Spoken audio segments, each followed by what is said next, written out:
É, rapaz, a rodoviária não aguentou não, viu? Rodoviária de Porto, a parte onde os ônibus estacionavam foi pro chão. Foi vento, o vento hoje aqui em Porto foi muito forte.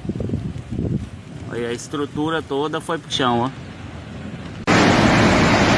Ei, minha gente, a rodoviária caiu de Porto Nacional. Olha aí, ó. Olha o teto.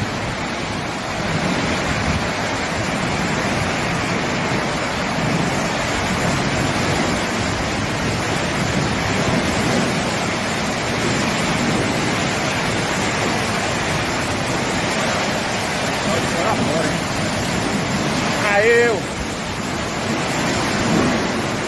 Acabou-se a rodoviária de Porto Nacional.